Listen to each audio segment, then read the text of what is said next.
오늘 말씀의 제목은 미움과 용서입니다. 미움과 용서.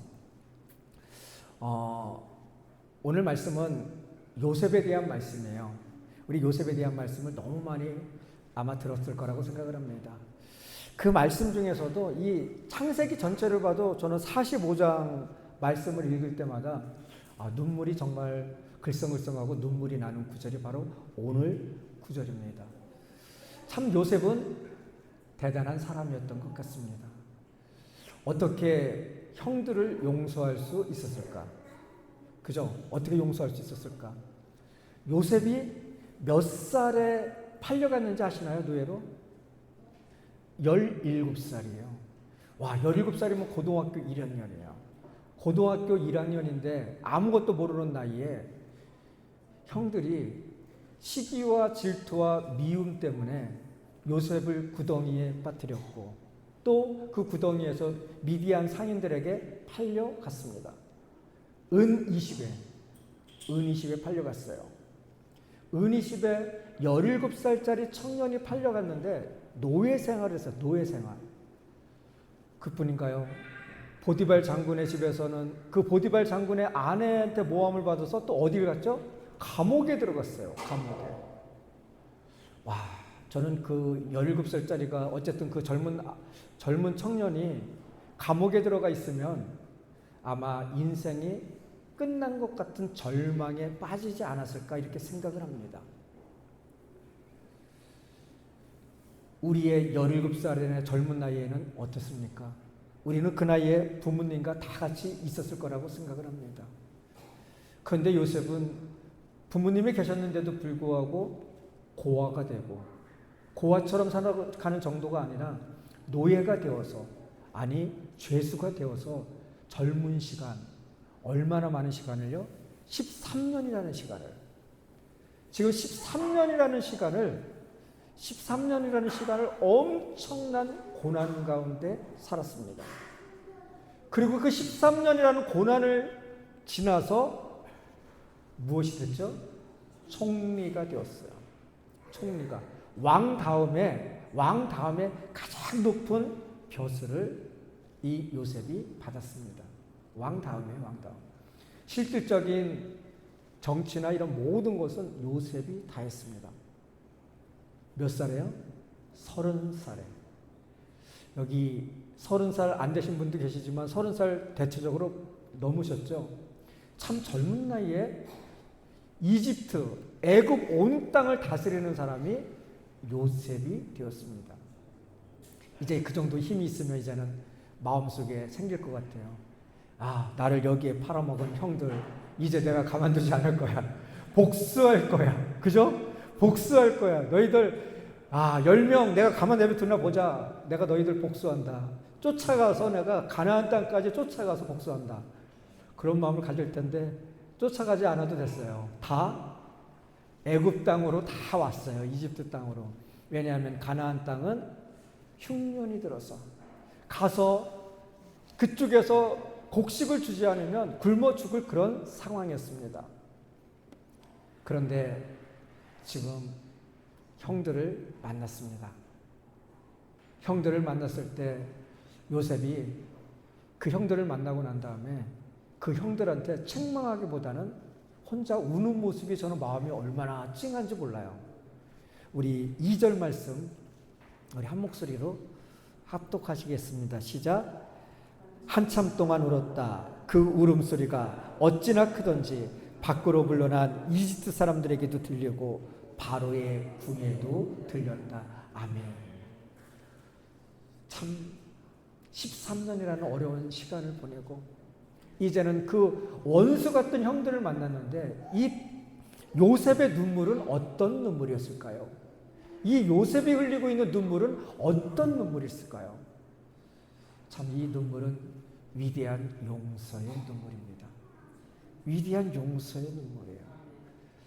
이 눈물은 억울해서 우는 것이 아니라 용서의 눈물이었어요. 그리고 난 다음에 형들한테 얘기합니다. 형님들이 이집트에 팔아넘긴 그 아우가 바로 나입니다. 죄에 대해서는 정확하게 얘기하고 있는 것 같아요.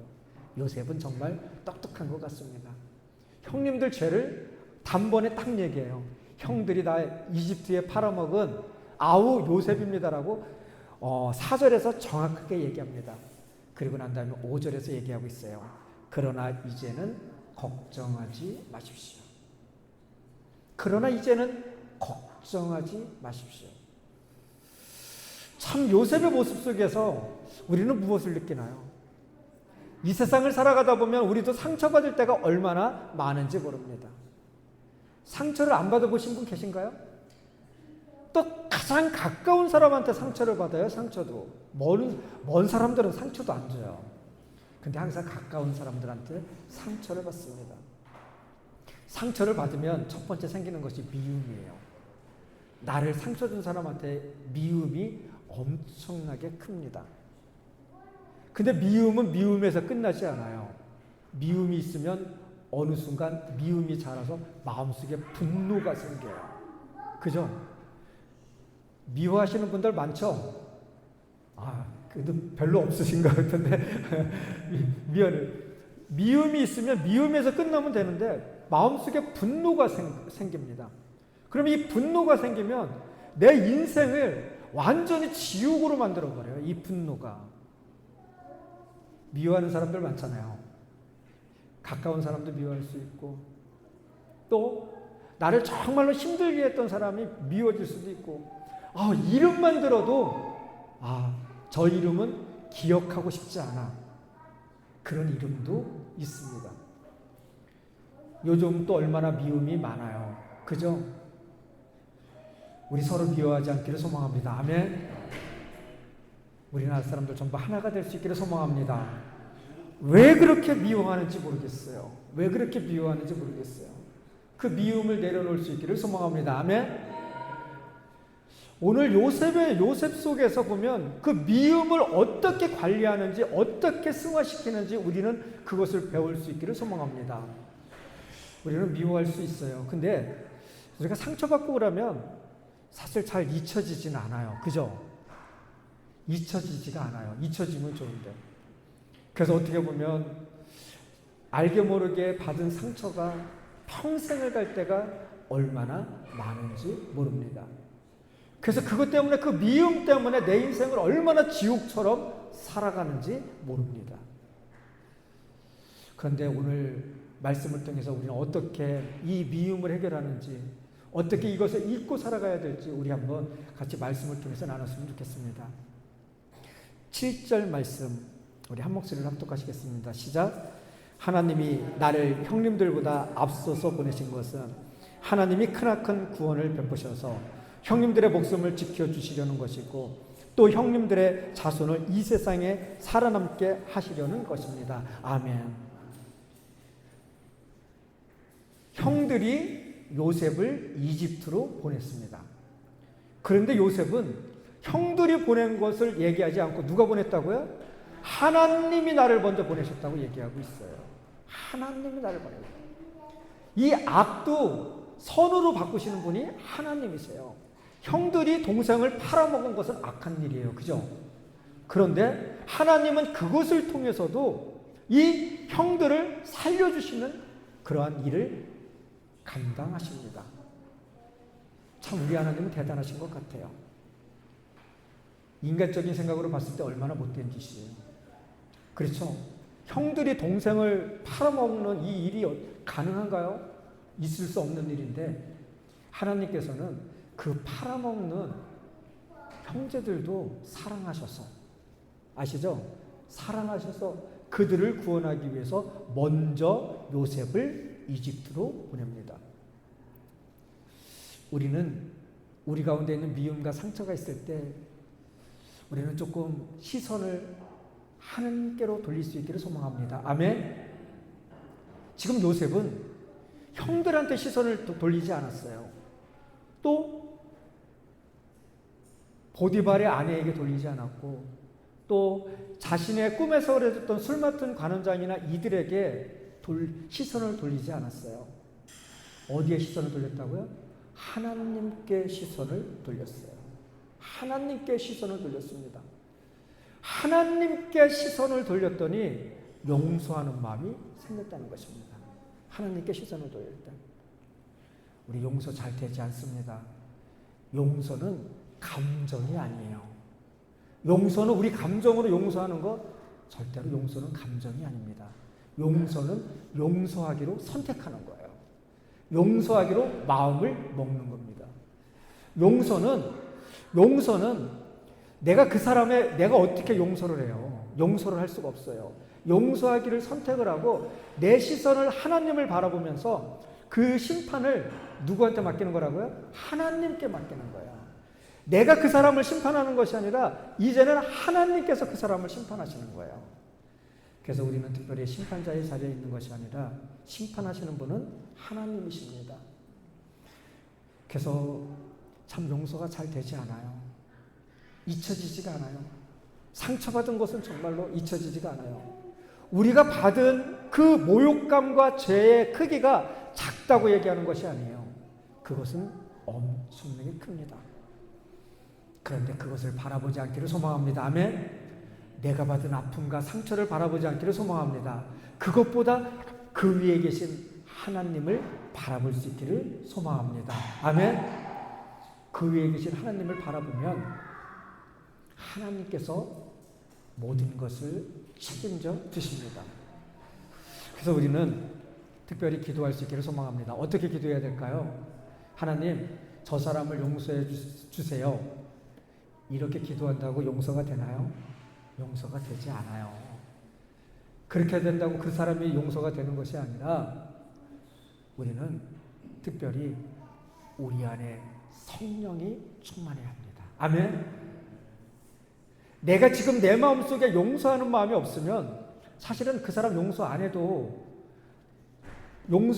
안 해도 그 사람은 이미 멀리 떠나고 없어요. 그죠? 근데 중요한 것은 그 미움 때문에 내 안에 있는 지옥이에요. 그 미움 때문에 우리는 지옥의 삶을 살아가고 있습니다. 그죠? 내가 지옥의 삶을 살아가는 거예요. 내가 지옥의 삶을. 그런데 그것이 내가 용서해야지. 하나님 용서해 주세요. 이렇게 된다고 용서가 되지는 않아요. 그럼 어떻게 용서를 받을 수 있어요? 용서를 할 수가 있을까요?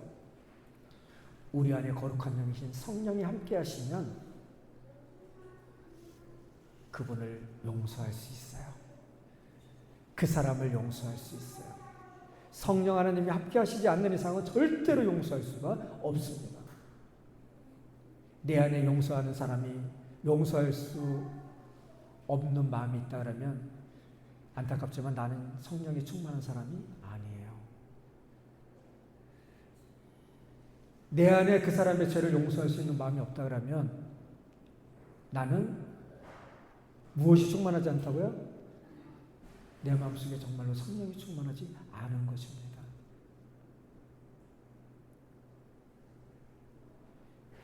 성경은 우리에게 그것을 말씀해 주고 계시는 거예요.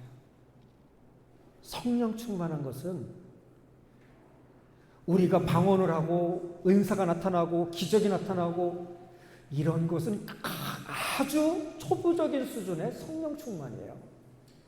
진짜 성령이 충만하면 내가 정말로 용서할 수 없는 사람을 용서하고 사랑할 수 없는 사람을 내가 사랑하고 이게 진짜 성령 충만합니다.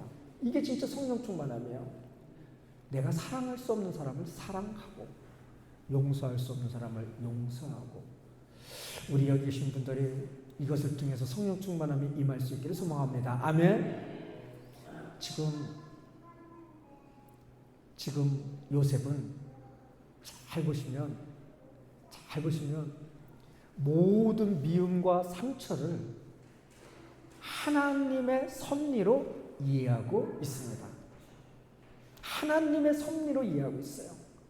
지금 요셉이 받은 형들에 대한 상처는 하나님께서 한 나라를 세우시고 한 민족을 세우시고 그곳을 통해서 엄청난 민족이 생겨나게 만들기 위해서 요셉을 이집트로 보냈다는 것을 요셉은 압니다.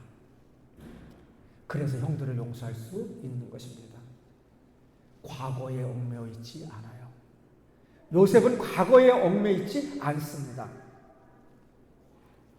420년 동안 이집트에서 71명이 내려갔는데 몇 명이 되었죠?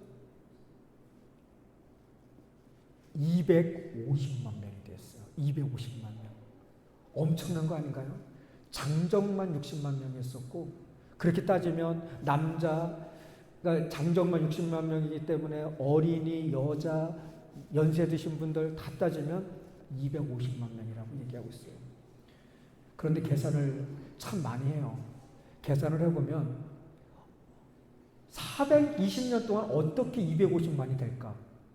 그런데 계산을 해보면 세 가지가 없어야지만이 420만이 될 수가 있대요. 250만이. 420만. 첫 번째는 전쟁이 없어야 돼요. 그리고 두 번째는 질병이나 전염병과 같은 것이 없어야 돼요.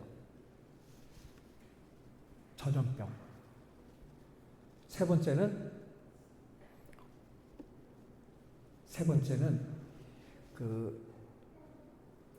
기근이 없어야 돼.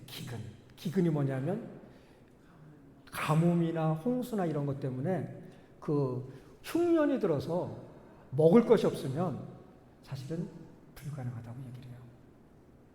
그래서 이 세 가지가 있어야지만 420년에 250만 명의 인구가 될 수 있는데, 하나님께서 택한 그 고센 땅이 바로 그런 지역이었던 거예요. 그 모든 것이 하나님의 섭리 아래 있었다는 것입니다. 우리는 이 시대에도 그것을 깨달을 수 있기를 소망합니다. 아멘. 지금 당장 우리 안에 힘들고 고난이 오고 고통 가운데 있고 미움과 상처가 있다 할지라도, 하나님은 그 모든 것을 통해서, 우리를 통해서 하나님의 나라를 세워가기를 원하시는 계획이 있다는 것입니다. 우리는 이것을 깨달을 수 있기를 소망합니다. 아멘. 한 번에 하나님이 우리를 사용하시지 않아요. 요셉도 몇 년이요? 13년이 걸렸어요. 13년이에요. 우리가 고난 가운데 있을 때도, 우리가 아픈 가운데 있을 때도 하나님은 우리를 단련시키시고 연단시키십니다. 우리는 특별히 그것을 깨달을 수 있기를 소망합니다. 요셉이 형들을 용서할 수 있었던 것은 하나님의 계획을 이해하고 있었다는 것입니다. 우리는 이 시대에도 하나님의 계획을 이해할 수 있기를 소망합니다. 아멘. 항상 이 자리에 멈춰 있는 것이 아니라 지금 이 시간 우리가 겪고 있는 모든 일들이 하나님의 섭리 아래 있다는 것을 인정할 수 있기를 소망합니다. 아멘. 이 나라가 힘들고 어려운 것도 하나님의 섭리예요.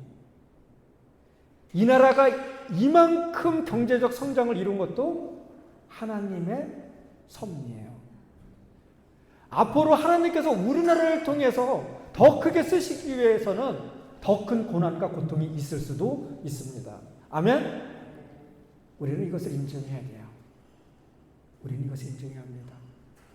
그래서 특별히 여기 계신 분들은 주위에 있는 환경을 바라보지 않기를 소망합니다. 아멘?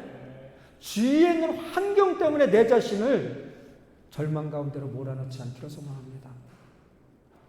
환경은 힘들죠. 정치, 경제, 문화 모든 것을 봐도 앞이 보이지 않을 때가 얼마나 많은지 몰라요. 경제적으로는 왜 이렇게 힘든지, 정치적으로 보면은 내 마음에 드는 정책은 하나도 없고, 또 거기에다가 몸에 질병까지 오면 막막합니다. 그런데 중요한 사실이 있어요. 그 모든 것 가운데 하나님은 나를 통해서 일하시기를 원하십니다. 아멘. 우리는 그것을 깨달을 수 있기를 소망합니다. 이 땅에 누구나 다 태어났습니다. 그런데 중요한 사실은 이 땅에 내가 온 것이 내 뜻대로 온 것이 아니라 하나님께서 이곳에 우리를 불러주셨다는 것입니다. 아멘. 우리 그것을 깨달을 수 있기를 소망합니다. 내가 이 땅에 와서 그냥 저냥 살다가 한 인생 살다가 그냥 가는 것이 아니라 하나님께서 이곳에 부르신 이유가 있어요. 그래서 그 부르신 이유를 요셉은 정확하게 알고 있었습니다. 그것이 사명이에요. 사명. 목사만 사명이 있는 것이 아닙니다. 여기 계신 성도 한 사람 한 사람에게도 모두 하나님이 부여한 사명이 있습니다. 우리는 그 사명을 깨달을 수 있기를 소망합니다. 그래서 특별히 우리 마음속에 미움이 생기면 하나님께로 나아갈 수 있기를 소망합니다. 아멘. 조금 넉넉한 마음을 가지고 요셉처럼 형들이 자신을 노예로 팔았지만 다 용서하잖아요. 하나님께서 형님들을 구원하시려고 형님들보다 먼저 나를 보내셨습니다. 누구를 구원하려고요? 형님들을 구원하려고, 그들을 구원하려고, 죄를 짓고 있는 형들을 구원하려고 하나님이 보내셨다는 것입니다. 죄 가운데 있는 우리를 살리시려고 예수님을 보내셨다는 것입니다. 아멘. 우리는 그것을 깨달을 수 있기를 소망합니다. 미움 가운데 있었던 요셉이 형들을 용서했습니다. 용서했더니 어떤 일이 생겼죠? 하나님의 나라가 세워졌어요. 가정이 살았어요. 가정이. 그죠? 용서를 했더니 요셉의 가정이 살아났습니다. 그죠? 그들이 다 살아났고. 그리고 용서했더니 민족이 살아났어요. 이스라엘 민족이. 맞죠? 이스라엘 민족이 살아났어요. 우리도 용서하면 우리의 가정이 살아납니다. 아멘? 조금 용서할 수 있게 소망합니다. 아내한테 조금 상처받았다고 그거 꿍하고 있지 마시고 용서하고, 남편에게 상처받았다고 꿍하고 있지 마시고 용서하고, 부모에게 받은 조금 상처, 자녀에게 받은 상처 다 용서할 수 있기를 소망합니다. 아멘? 그것뿐인가요? 신앙생활 하다 보면 서로 얼마나 많이 상처를 주고 받습니까? 하지 말아야 될 말 할 때 상처받고, 하지 말아야 될 행동할 때 상처받고, 아주 작은 거지만 우리는 상처받을 때가 얼마나 많은지 몰라요. 그런데 그 상처를 쌓아놓지 마세요. 그 상처를 쌓아놓지 마시고 하나님께로 나와서 내려놓을 수 있기를 소망합니다. 아멘. 내가 주님 앞에 무릎 꿇으면 잘못하고 있는 사람도 다 웃을 수 있어요. 잘못하고 있는 나에게 저 사람이 그런 행동을 해도, 아, 저 사람이 저렇게 행동하는 건 이유가 있겠구나. 맞아. 이해해주자. 이해하는 마음이 생깁니다. 그런데 내 마음속에 미움이 자라나기 시작을 하면, 분노하기 시작하면 아주 작은 것 하나만 있어도 화가 머리끝까지 올라옵니다. 그래서 내 인생이 그 미움과 시기와 상처 때문에 온통 지옥의 삶을 살아갑니다.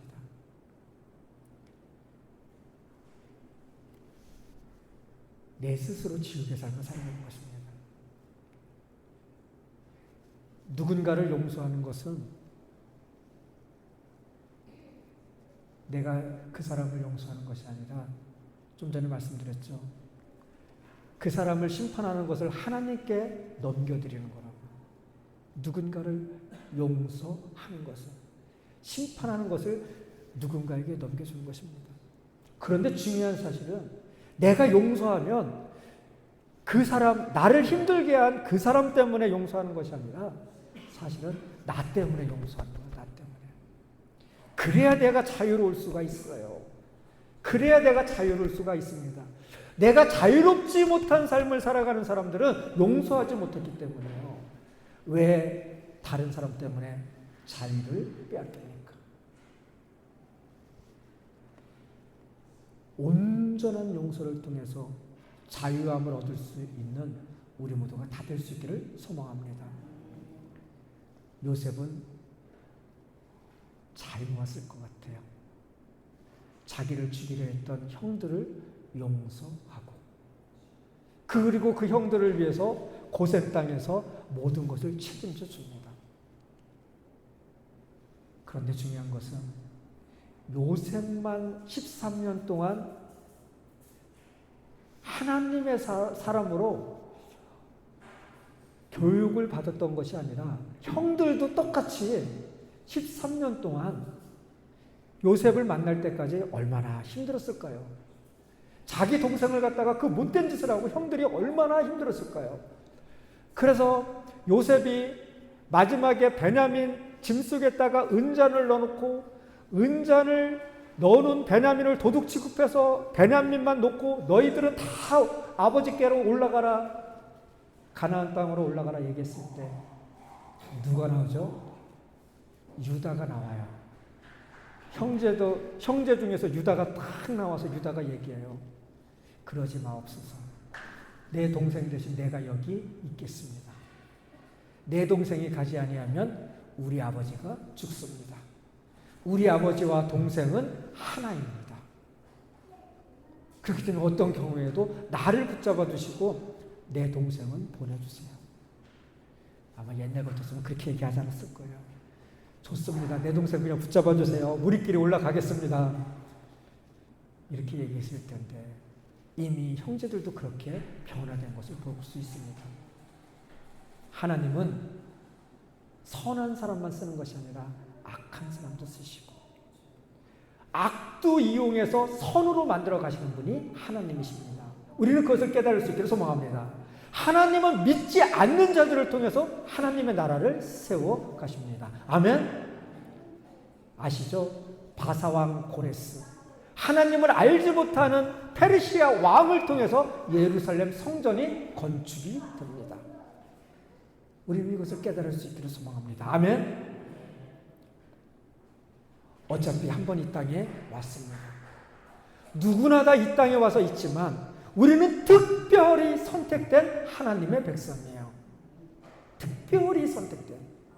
우리가 죄 가운데 있을 때도 하나님은 우리를 끝까지 사랑해 주셨습니다. 우리가 세상 가운데 타락할 때도 하나님은 우리를 사랑해 주셨습니다. 한 번도 하나님은 우리를 포기하지 아니하셨어요. 그분이 우리 아버지세요. 그분께서 원하시는 것이 용서예요. 용서예요. 그래서 예수님께서도 십자가에서 마지막에 달려 돌아가시면서 하신 말씀이 무엇이죠? 저들의 죄를 사하여 주시옵소서. 아버지, 저들의 죄를 용서하여 주시옵소서. 스데반 집사도 마지막 죽을 때 했던 말씀이 하나님 아버지, 저들이 저들의 죄를 알지 못합니다. 그 죄를 저들에게 돌리지 마옵소서. 저들이 저들의 죄를 알지 못합니다. 죽어가면서도 자신에게 돌을 던지는 사람한테 그 용서의 사랑을 하는 모습을 볼 수 있습니다. 우리 교회 성도 한 분 한 분이 이런 용서의 마음을 소유할 수 있기를 소망합니다. 아멘. 예수님이 용서하셨던 것과 같이 스데반 집사가 돌로 치는 그 백성들을 용서하였던 것 같이 다윗이 자기를 수없이 죽이려 했던 사울왕을 용서하였던 것 같이 오늘 말씀 본문에서 요셉이 형들을 용서한 것 같이 우리도 주위에 있는 사람들을, 가까운 사람들을, 이웃들을 용서하며 살아가는 우리 모두가 다 될 수 있기를 소망합니다. 우리 기도하겠습니다. 다 같이 일어나셔서 다리가 아프신 분은 앉아서 기도하셔도 됩니다. 오늘 말씀을 기억하면서 3분 정도 침묵으로 기도하시겠습니다.